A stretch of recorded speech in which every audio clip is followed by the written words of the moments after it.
नमस्कार, आज हमारे साथ फिर से है नीलोत्पल मृणाल और इनकी नई किताब जिसकी बड़ी लोग पूछ रहे हैं कब आ रही है, तो फाइनली वो किताब आने वाली है औघड़।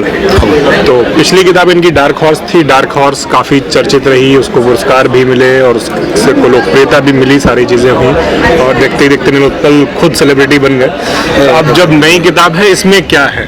पहला पुरानी किताब ने बस ये किया है कि उसमें लिखने का हौसला दिया, तो दूसरी किताब औघड़ अब आने को है और पुस्तक मेला में वो उपलब्ध हो जाएगी। और मेरे ख्याल से कि मुझे उम्मीद है कि औघड़ को भी लोग डार्क हॉर्स के जितना सराहेंगे और उसको पढ़ेंगे। और मेरी कोशिश ये रहेगी कि न केवल पढ़ेंगे और प्रशंसा और आलोचना से परे उसके कंटेंट पर भी चर्चा हो, बात हो।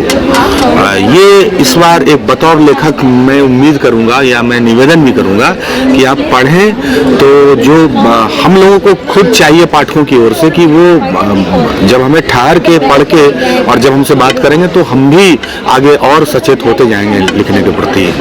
तो इसमें है मतलब विषय क्या है? विषय कहानी है, सस्पेंस है, कॉलेज है या डार्क हॉर्स की ही आगे की कहानी है? ये इन सबसे अलग पृष्ठभूमि की कहानी है। असल में पिछले दशक से जो नए दौर के हम लोग के जो एज के लेखक थे, तो हम लोग पर एक आक्षेप की तरह ये बात कहा जा रहा था कि हम केवल कैंपस की कहानियाँ लिखते हैं, केवल स्टूडेंट्स की कहानियाँ लिखते हैं, हम प्रेम मोहब्बत लिखते हैं। लेकिन हमें लगता है कि वो भी एक ज़रूरी चीज़ें हैं, उस पर भी लिखा जाना चाहिए। आखिर वो विषय है आपके आसपास के, वो दुनिया जीवन से जुड़ी हुई चीज़ें हैं, अपने अनुभवों से लिखता है, महत्वपूर्ण चीज़ें हैं। लेकिन जिसको जो चीज़ें आकर्षित करती है उस पर उसे लिखना जाना चाहिए। मैं चूँकि गाँव के पृष्ठभूमि से हूँ, तो औघड़ जो है इन विषयों से थोड़ा सा अलग, ग्रामीण जटिलता, ग्रामीण जीवन पर आधारित एक उपन्यास है, जिसमें वहाँ की राजनीति है, वहाँ का समाज है, वहाँ का जात पात, उसकी बुनावट समाज की क्या है, वहाँ के हालात, वहाँ की किसानी, वहाँ का अकाल, वहाँ का उत्सव, वहाँ की संस्कृति, राजनीति का गांव के समाजशास्त्र से, गांव के अर्थशास्त्र से क्या संबंध है ना। और पत्रकारिता आज के दौर में, ये भी आप चूंकि पत्रकार हैं तो उसका भी एक कोना पकड़ा गया है कि उसकी भी क्या भूमिका है वर्तमान राजनीति में। तो इस तरह से पूरे गांव की एक कहानी है जो एक पंचायत चुनाव के दायरे में गढ़ी गई है और उसमें एक संपूर्ण गांव देख सकते हैं। वो गांव जो कई बार 40 के दशक से बढ़ता है या 50-60 के दशक की कहानियों से बढ़ता है, तो वो 2010 में 2005 में वो गांव कहाँ है, नई पीढ़ी के नजरिए से। मतलब ज्यादातर लोगों ने जिन्होंने किताबों से गाँव को जाना है वो प्रेमचंद का गाँव जानते हैं, जहाँ पंच परमेश्वर है और साहूकार है और किसान है, होरी है, गौदान, सारी चीजें। तो इसमें पंचायत चुनाव है, तो पंचायत चुनाव में जिस तरह की राजनीति, मारपीट, गोली, हिंसा, सब कुछ होता है, क्या इसमें सब कुछ होगा? नहीं, इसमें बेसिकली चुनाव होने की प्रक्रिया से बचा गया है, जहाँ पर गोली और बंदूक और ये सब, ये एक स्टीरियोटाइप कहानी है जो लोगों के दिमाग में डाल दी गई है कि जब कोई बिहार की तरफ से लिखने आएगा, उत्तर प्रदेश की तरफ से लिखने आएगा, झारखंड छत्तीसगढ़ वाला, तो वो चुनाव में गोली बंदूक की ही बात करेगा, बम की बात करेगा, गाली की बात करेगा। लेकिन ऐसा नहीं है। मुझे लगता है कि हम ये उपन्यास एक युवा के नज़र से अपने समय के गांव को पढ़ने की कोशिश है, उसकी पड़ताल है, जिसके जड़ में समाज है, उसके परिवेश है, उसकी संस्कृति है, उनसे राजनीति भी कैसे प्रभावित होती है, ये हमने दिखाया है इसमें। तो आप ग्रामीण पृष्ठभूमि से आते हैं, तो कुछ किस्से ऐसे हैं आपके पास सुनाने के लिए, साझा करने के लिए, जो आपको याद हो गाँव के, जरूरी नहीं चुनाव से जुड़े हुए? नहीं, वो अभी अब ऐसे वही मैं कह रहा था कि हम लोग के जीवन से जो, वही मैं कह रहा था कि अगर आप गांव पर लिखना और गांव का होके लिखना, दोनों में अंतर है। अब हम एक बारात में गए हुए थे एक बार, तो हमने देखा बारात में, जब हम लोग बारात में उतरे तो जनवासा कहा जाता है जहाँ बारात को ठहराया जाता है। वो आपके गांव का कोई मिडिल स्कूल वगैरह है, सबसे ज्यादा मिडिल स्कूल में भीड़ तभी लगता है ना। बच्चों की छुट्टी, हाँ, बच्चों की छुट्टी, मतलब मिड डे मील खाने के पहले और खाने के बाद तो वहाँ कुछ होता नहीं है। तो सबसे ज्यादा जनवासा भरा पूरा लगता है जब कोई बारात उतरता है। तो जनवासा उतरने के बाद जब हम लोग कपड़ा लता बदल के जब बारात घूमेगा गाँव, तो हम देखे कि लाइन लगा हुआ है एक जगह जनवासा के बगल में। तो हम पूछे क्या है, तो बोला ठंडा बांट रहा है, सराती वाला लड़के। तो जब ठंडा लेने गए, क्लाइमेक्स तो यहाँ है गुरु, कि जब ठंडा लेने गए तो हम देखे कि एक आदमी, आप जैसे कोल्ड ड्रिंक्स लिए, वो नेल पॉलिश से टिक मार देता था।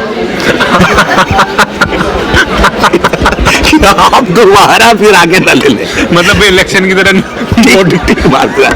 तो ये चीजें जो है, ये अब दिल्ली मुंबई में बैठे कहिएगा मैंने गांव देख लिया, ये आप हमारे पुराने साहित्यकारों को पढ़ के गांव नहीं लिख सकते हैं। जो आपको कहा जाता है इसे पढ़ो उसे पढ़ो तब लिखो, ये आप पा ही नहीं सकते हैं, क्योंकि वो उनका समय था, वो उनका गांव था, ये मेरा गांव है जहाँ नील पॉलिश लगाया जा रहा है। परिस्थितियां हैं, अभी भी आर्थिक समस्याएं, तभी तो चुनौतियां हैं। मैं इस पे किस्सा बताऊंगा। मैं गांव की एक बारात में गया, तो उन्होंने तय कर रखा होगा कि हर बाराती को 6 पूड़ी से ज़्यादा नहीं देंगे।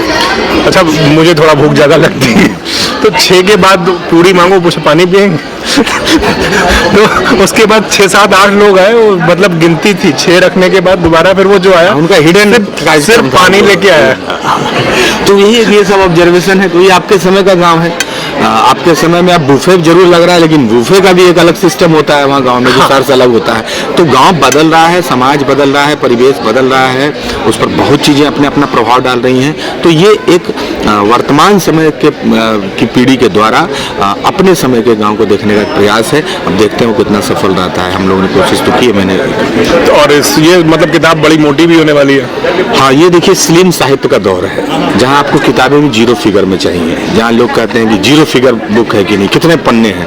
पहली बार पूछा जा रहा है कि आपकी किताब कितनी मोटी होगी, जबकि मुझे लगता है साहित्य में सवाल अगर ना आए तो लेखक का हौसला बढ़े कि हम लिखें कम से कम।